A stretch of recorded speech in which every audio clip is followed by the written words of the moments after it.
Good day everyone, this is Jessica and Jaira from Davao de Oro State College main campus and you're listening to JJC Podcast. Today, we're talking about the seconds, tangents, segments, and sectors of a circle. This topic is good for those who are in grade 10 students.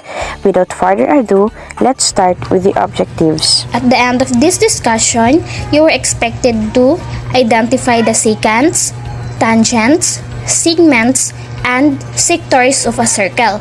Name secants, tangents, segments, and sectors of a circle, and formulate problems involving tangents, secants, segments, and sector of a circle. And lastly, value accumulated knowledge as means of new understanding.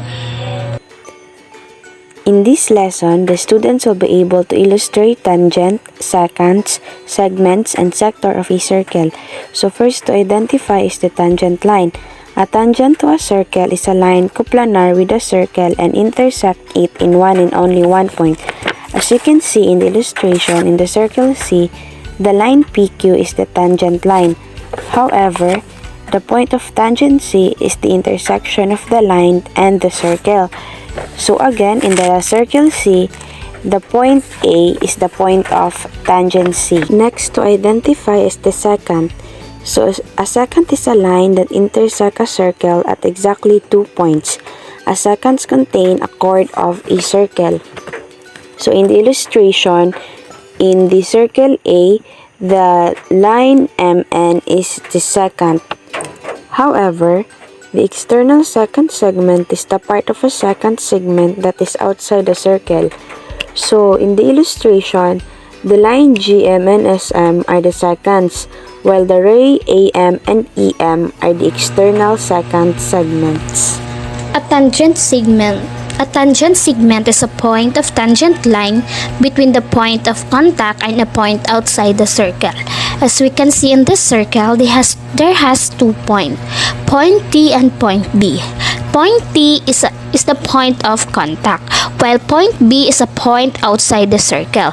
And this one, line TB, is what we call a tangent segment.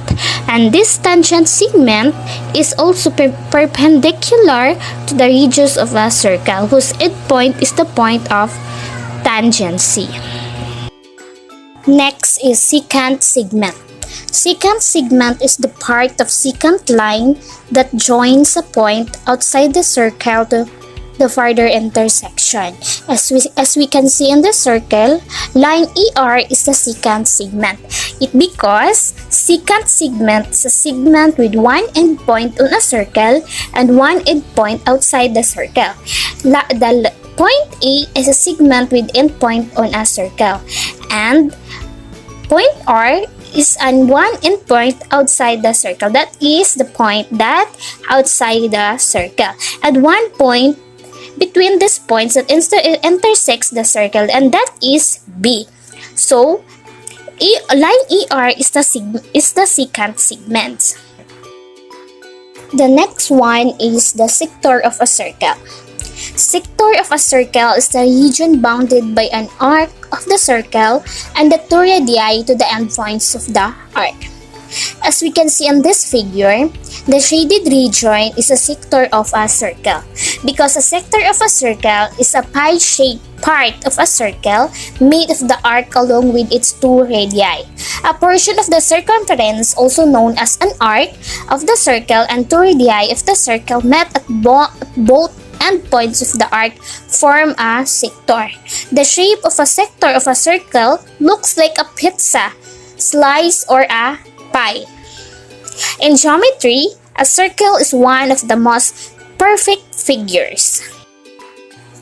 Lastly is the segment of the circle. Segment of the circle is the region bounded by an arc and the segment joining its endpoints. As we can see in this figure, the shaded region is a segment of the circle T. Those halves of the pizza are segments. If you eat one half, you have eaten a semicircle, half of a circle, which is the biggest segments of a circle. And that is the segment of the circle T.